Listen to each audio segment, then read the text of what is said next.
Vamos. Muy buenos días, tardes o noches, dependiendo de las personas que están aquí en directo o las que están viendo y escuchando esto ya grabado. Yo soy George Alvarado y vamos a continuar con Padre Rico, Padre Pobre, la lectura que tenemos de este libro de Robert Kiyosaki. Estamos aquí transmitiendo desde la plataforma de TGU, Top Gun United. Bueno, los que tienen el libro, pues la página 115, la lección número 4, dice un amigo, lección palito y una V. La historia de los impuestos y del poder de las corporaciones. Mi padre rico solo jugó el juego con inteligencia y lo hizo a través de corporaciones. El secreto más importante de los ricos. Recuerdo que en la escuela me contaron la historia de Robin Hood y sus alegres camaradas. Mi maestra aseguraba que era la maravillosa historia de un héroe romántico que les robaba a los ricos para dárselos a los pobres. Pero mi padre rico no lo veía de la misma manera. Él pensaba que Robin Hood era un vil ladrón. Es posible que Robin Hood se haya ido, pero sus seguidores continúan viviendo. Con frecuencia, escucho a la gente decir, ¿por qué no pagan eso los ricos? O los ricos deben pagar más impuestos. Y ese dinero se lo tendrán que dar a los pobres. La fantasía de Robin Hood o la noción de quitarles a los ricos para darle a los pobres es lo que más daño les ha hecho a los mismos pobres y a la clase media. De hecho, la clase media tiene las mayores cargas fiscales por culpa de Robin Hood. La verdad es que los ricos no pagan impuestos. Quienes pagan por los pobres son los que pertenecen a la clase media. Y en especial la gente con preparación académica de la clase media alta. Nuevamente, para entender bien cómo son las cosas, tenemos que revisar la historia de los impuestos. Mientras que mi padre pobre, el más preparado académicamente, era experto en historia de la educación, mi padre rico llegó a ser, por méritos propios, un experto en la historia de los impuestos. Mi padre rico nos explicó a Mike y a mí que al principio no se pagaban impuestos ni en Inglaterra ni en los Estados Unidos. Ocasionalmente se llevaban a cabo recaudaciones fiscales para financiar guerras. El rey y cuando las 13 colonias se independizaron, el presidente hace un llamamiento y se le pedía a todo el mundo que diera unos centavos. En Gran Bretaña se hizo una recaudación para financiar la guerra contra Napoleón de 1799 en 1816.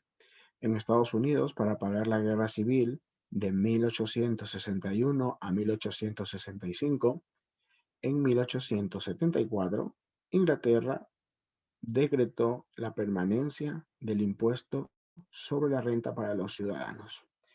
En 1913 también se hizo permanente un impuesto del mismo tipo en los Estados Unidos, a través de la adopción de la 16ª enmienda hecha a la Constitución. En algún momento los estadounidenses estuvieron en contra de los impuestos.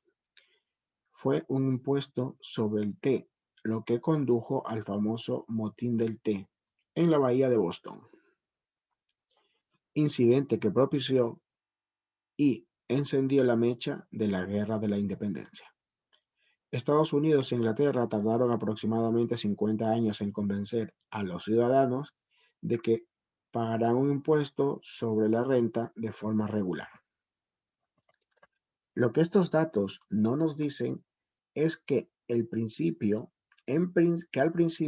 estos impuestos solo se recaudaron entre los ricos. Este era el punto de Padre Rico, quería que Mike y yo entendiéramos. Nos explicó que la idea de los impuestos se hizo popular y fue aceptada por la mayoría porque a los pobres y a la clase media se les dijo que los impuestos habían sido creados para castigar a los ricos. Las grandes masas votaron a favor de la ley propuesta y esta se hizo legal constitucionalmente. A pesar de que el objetivo de los impuestos era castigar a los ricos, en realidad terminaron castigando precisamente a la gente que votó a favor, los pobres y la clase media. En cuanto el gobierno saboreó el dinero, su apetito creció, dijo Padre Rico. Tu padre y yo somos exactamente opuestos. Él es un burócrata del gobierno y yo soy un capitalista. Nos pagan y nuestro dinero se mide en comportamientos opuestos. A él le pagan por gastar dinero y contratar gente. Cuanto más gaste y más gente contrate, más crecerá su organización.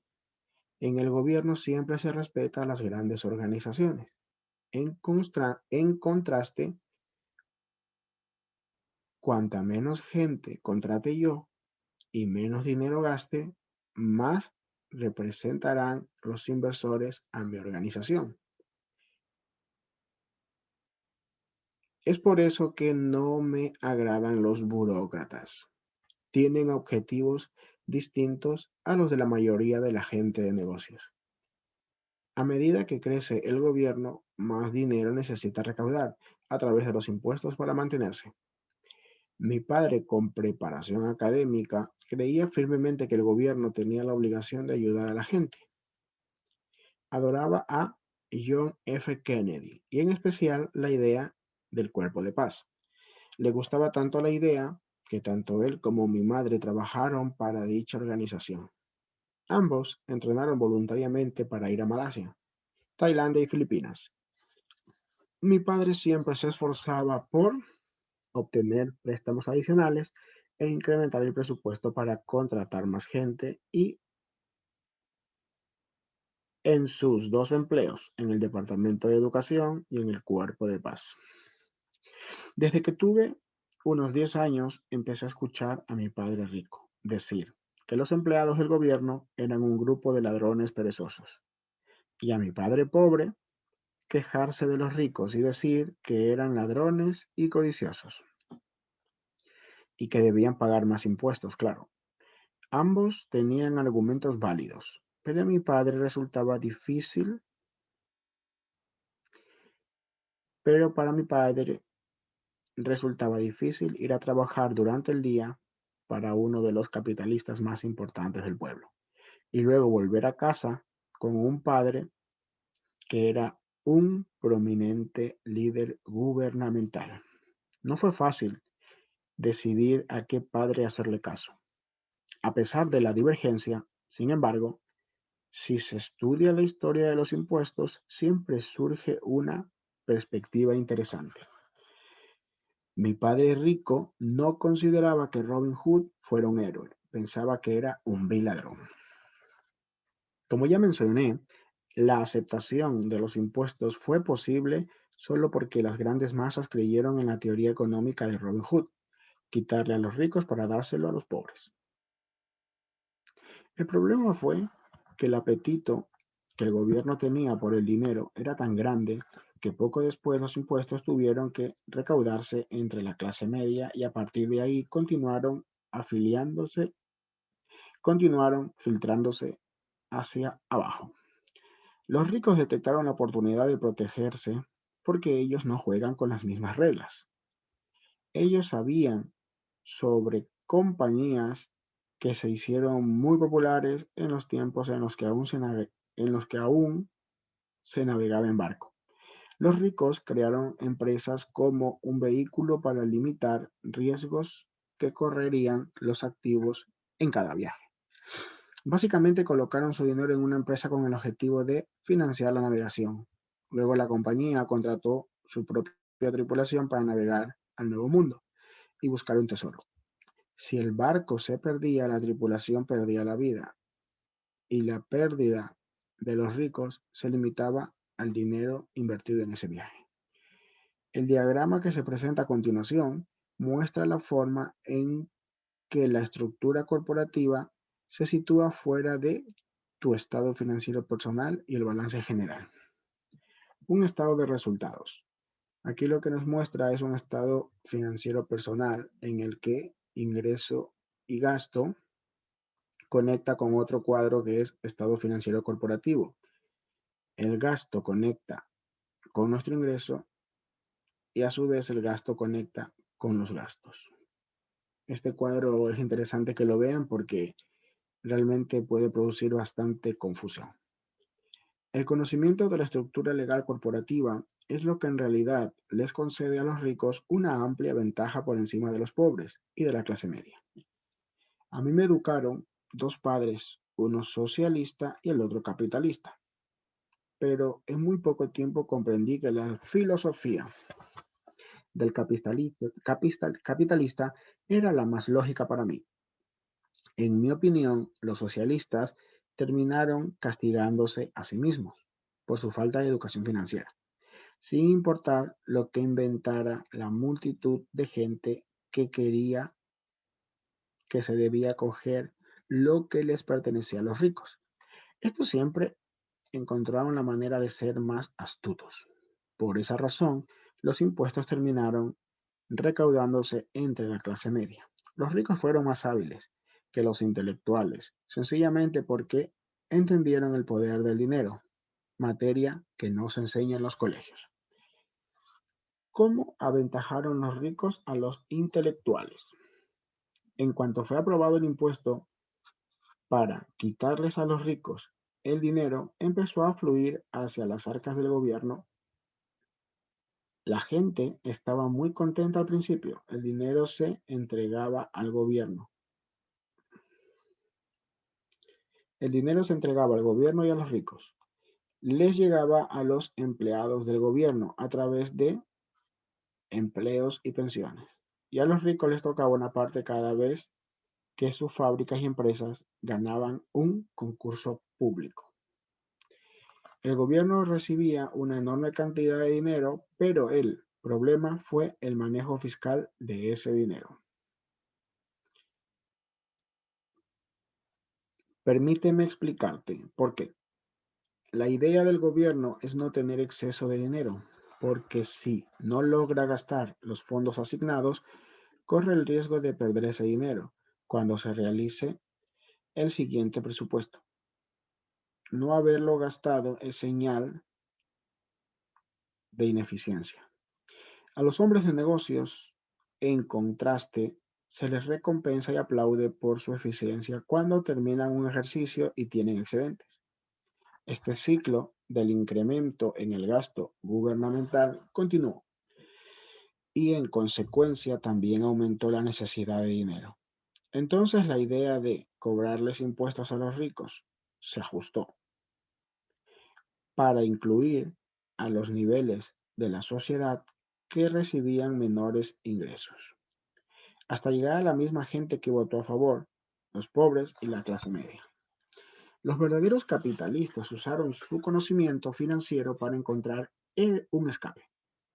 Volvieron a refugiarse en la protección que se recibe al pertenecer a una corporación. Sin embargo, lo que mucha gente que no ha formado una corporación o empresa desconoce es que estas en realidad no son una cosa tangible. Una corporación es un expediente con algunos documentos legales que permanece en la oficina de algún abogado y que se tiene que registrar en una institución del Estado. La empresa no es un gran edificio, una fábrica o un grupo de gente. Es un documento que permite la creación de una entidad legal que no tiene alma. Gracias a este instrumento, los ricos pudieron volver a proteger su dinero. Se hizo muy popular porque la tasa impositiva para la empresa es menor que la que se aplica a los individuos particulares.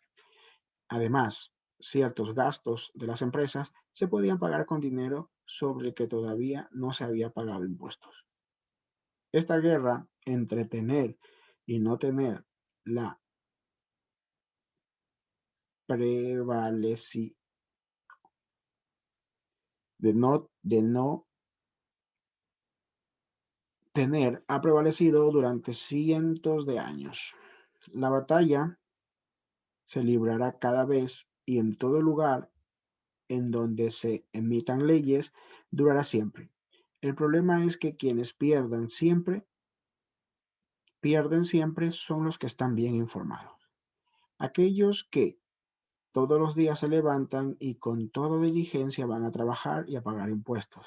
Si entendieran la forma en que los ricos juegan el dinero, también podrían hacerlo. Y entonces se encaminarían hacia su independencia financiera. Por eso me molesto cada vez que veo que un padre le recomienda a sus hijos que vayan a la escuela para después conseguir un empleo seguro y permanente. La gente con empleos seguros, pero sin aptitudes con P financieras, están destinadas a vivir esclavizadas para siempre. En la actualidad, los estadounidenses medios, los estadounidenses medios trabajan entre 4 y 5 meses para el gobierno. Es decir, solo para pagar impuestos. En mi opinión, eso es demasiado. Cuanto más trabajes, más le tendrás que entregar al gobierno. Esta situación me hace pensar que la idea de quitarle a los ricos terminó afectando a la gente que apoyó su promulgación. Cada vez que se trata de castigar a los ricos, estos se defienden, reaccionan porque tienen dinero y poder y la intención de cambiar las cosas. Los ricos no se cruzan de brazos, listos a pagar más impuestos. En lugar de eso, buscan maneras de minimizar la carga fiscal. Contratan abogados y contables muy hábiles y persuaden a los políticos para cambiar las leyes o de soslayar lagunas legales. Los ricos utilizan sus recursos para efectuar cambios.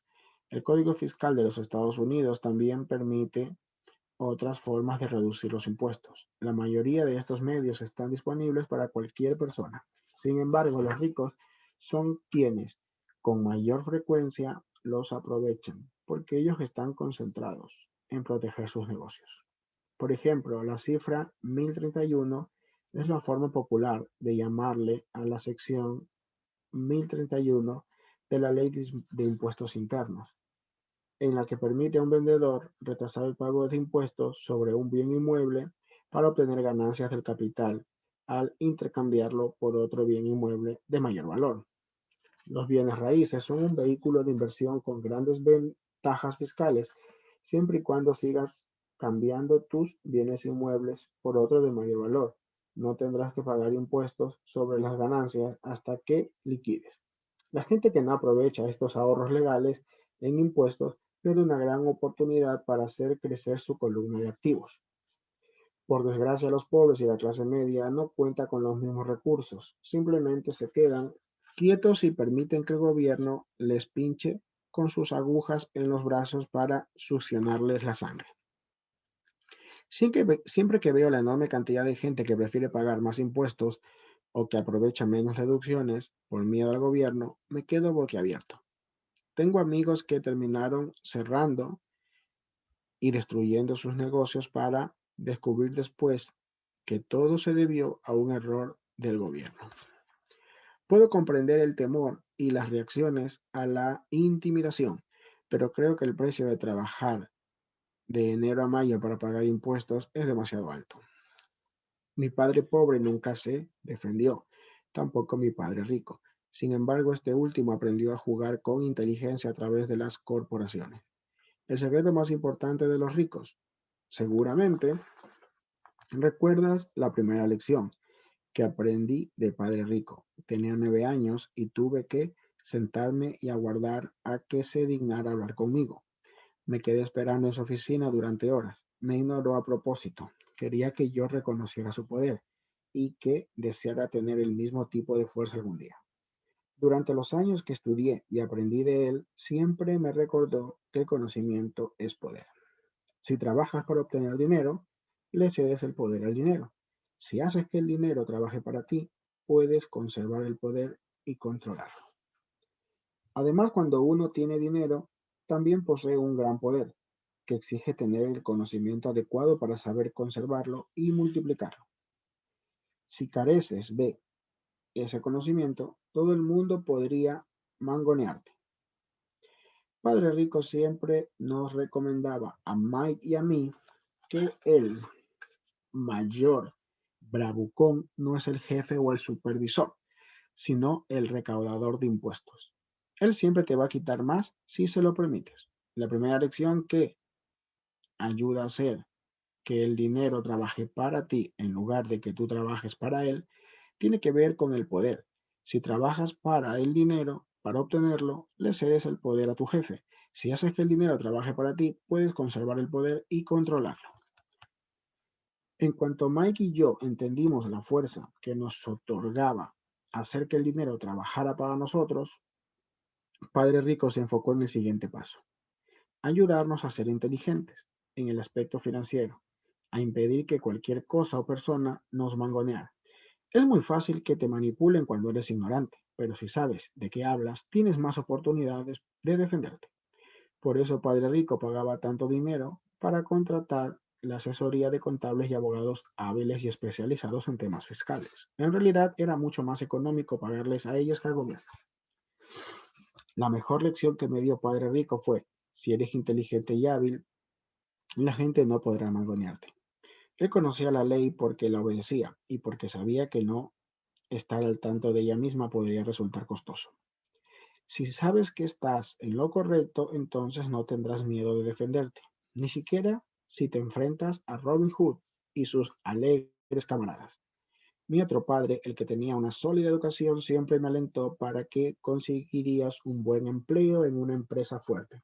Hablaba mucho de las bondades de trabajar e ir ascendiendo por escalón y escalón, pero no pero lo que él no entendía era que al confiar por completo en la nómina de la empresa, se estaba convirtiendo en una dócil vaca lista para ser ordeñada. Cada dólar de mi columna de activos se comporta como un gran empleado. Trabaja con ganas para producir más empleados y para comprarle un Porsche nuevo al jefe. Cuando le conté a Padre Rico cuáles eran los consejos de mi padre pobre, se rió. ¿Y por qué no mejor ser el dueño del escalofón?, preguntó. Como yo era un niño al principio, no entendía bien a lo que él se refería. Padre Rico, cuando hablaba de ser el dueño de mi propia empresa, era una noción que me parecía imposible e intimidante. A pesar de que me agradaba, mi falta de experiencia me impedía visualizar la posibilidad de que algunos adultos llegarían a trabajar en una empresa que me perteneciera. El punto es que, de no haber sido por mi padre rico, seguramente habría seguido los consejos de mi padre pobre. Gracias a algunos recordatorios ocasionales de mi padre rico, siempre tuve en mente ser dueño de mi propia empresa. Y continué con un camino distinto a los 15 o 16 años. Estaba seguro de que no iba a seguir los consejos de mi padre pobre. No sabía a ciencia cierta qué haría, pero estaba decidido a no tomar el mismo camino que la mayoría de mis compañeros de clase. Esa fue la decisión que cambió mi vida. Pero no fue hasta que tuve veintitantos que los consejos de Padre Rico empezaron a cobrar sentido en mi mente. Acababa de salir del cuerpo de Marina y ya estaba trabajando para Segrox. Ganaba mucho dinero, pero cada vez que revisaba mi nómina me sentía muy desilusionado. Las deducciones eran demasiadas y cuanto más trabajaba, más me quitaban. Cuando tuve más éxito, mis jefes empezaron a hablar de ascensos y aumentos de sueldo. Aunque era muy halagador, en mi mente escuchaba la voz de Padre Rico que me decía: para quienes están trabajando, a quienes estás ayudando a hacerse rico. En 1974, cuando todavía era empleado de Xerox, fundé mi primera compañía y empecé a ocuparme de mis negocios. Ya tenía algunos activos en la columna correspondiente, pero de pronto decidí hacerla crecer. Mis nóminas, con todas aquellas deducciones, hicieron que los consejos de tantos años de padre rico sonaran perfectamente lógicos. Entonces pude ver cómo sería el futuro si seguía en el camino de padre pobre. El maestro. Muchos empleadores creen que es una mala idea para la empresa recomendar a sus empleados que tengan un negocio propio.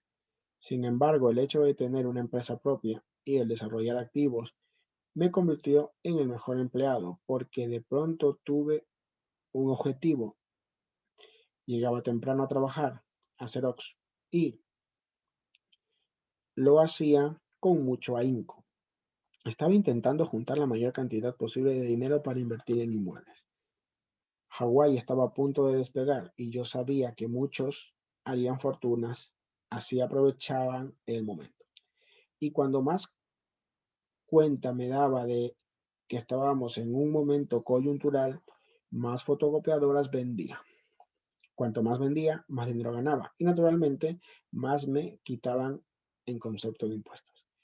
Era muy inspirador. Anhelaba tanto salir de la trampa de los empleados que trabajé aún con más ganas para poder invertir más. Hacia 1978 ya conformaba de manera permanente parte de los 5 mejores vendedores de la empresa. Estaba desesperado por salir de la carrera de la rata. Gracias a mis inmuebles, en menos de 3 años empecé a ganar más dinero de lo que ganaba en Xerox. Además, lo que ganaba en mi columna de activos por medio de mi propia empresa era dinero que trabajaba para mí y no ingresos que me obligaban a vender fotocopiadoras de puerta a puerta. Los consejos de Padre Rico me parecieron todavía más lógicos y sensatos. En muy poco tiempo, el flujo de efectivo proveniente de mis propiedades se fortaleció tanto que mi propia compañía se compró el primer Porsche que tuve. Mis compañeros vendedores de Xerox creyeron que había usado mis conocimientos para mis comisiones para darme ese lujo, pero no era así. Las comisiones también estaban invirtiendo en activos. El dinero que ganaba estaba trabajando con mucho empeño para generar más dinero.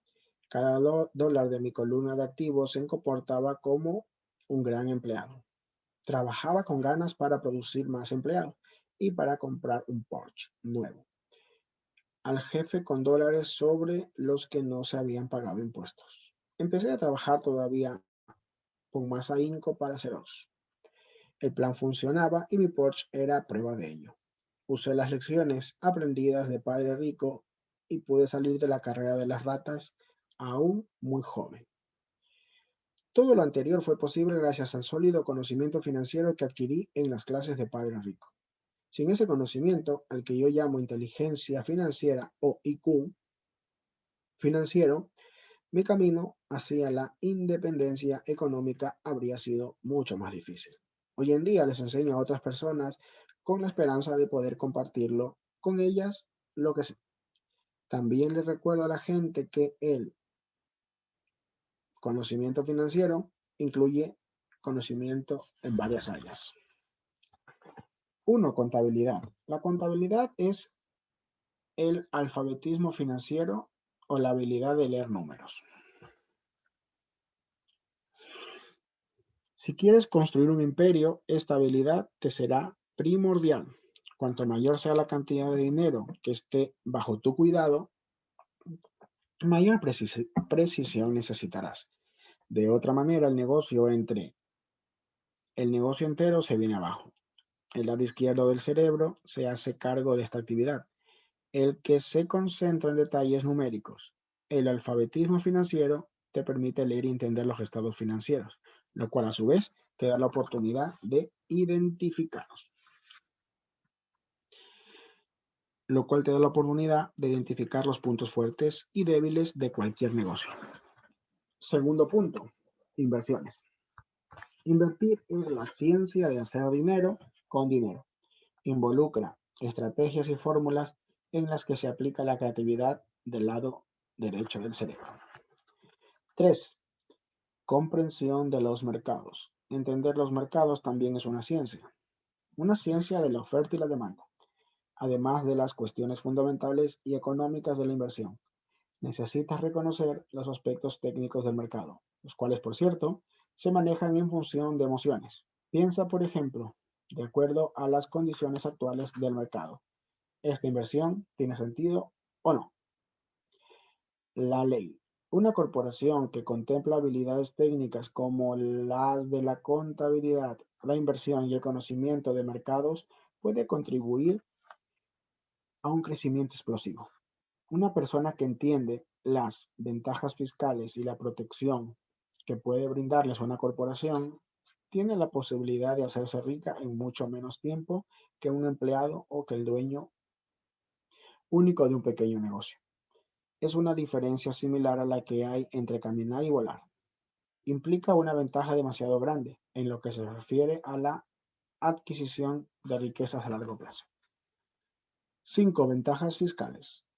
Una empresa puede hacer muchas cosas que un empleado no, como pagar gastos antes de pagar impuestos.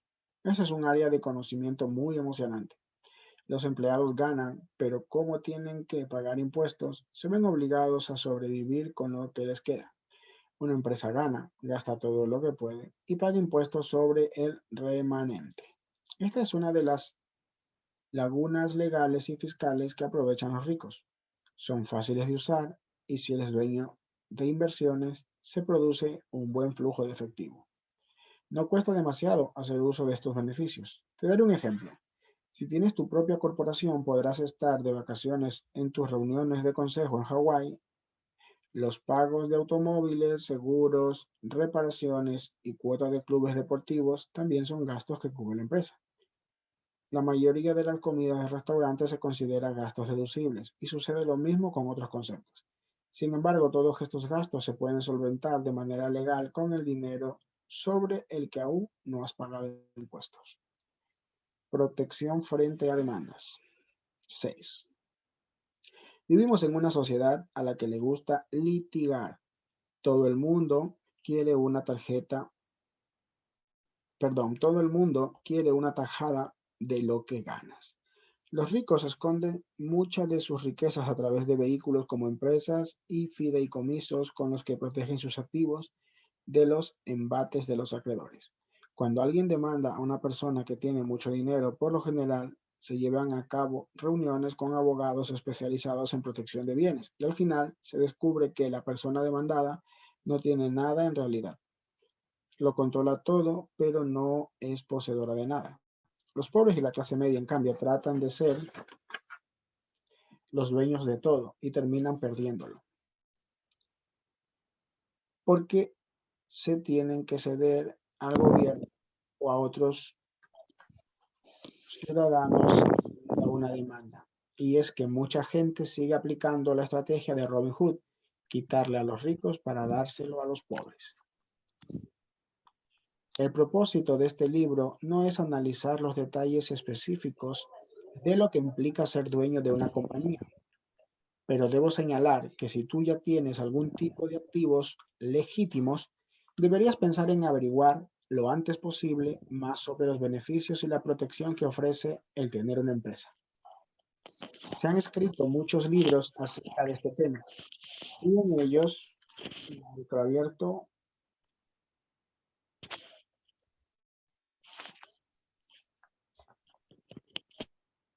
y en ello además de que se detallan los beneficios de tener una corporación, también se indican los pasos necesarios para fundarla. Los libros de Garrett Sutton sobre este tema ofrecen reflexiones maravillosas acerca de la fuerza de las corporaciones personales. Asimismo, debo reconocer que el conocimiento financiero es en realidad la sinergia de muchas habilidades y talentos. De hecho, yo diría que lo conforma la inteligencia financiera básica es la combinación de 4 habilidades técnicas que mencioné anteriormente y si aspiras a tener gran riqueza, requerirás de todas ellas. En resumen, los dueños de negocios con corporaciones, 1, ganan, 2, gastan, 3, pagan impuestos. Frente a los empleados que trabajan para corporaciones, 1, ganan, 2, pagan impuestos, 3, gastan. Como parte de tu estrategia financiera general, te recomiendo aprender acerca de protección. De la protección que las entidades legales les pueden proveer a los negocios y a los activos. Y aquí se terminó la clase 4. Esta es espesa, ¿eh? Yo creo que la vamos a dejar por aquí hoy. Y hay que darle, Perfecto, George, perfecto. hay que darle una vuelta. Vamos a parar la grabación y la emisión en vivo.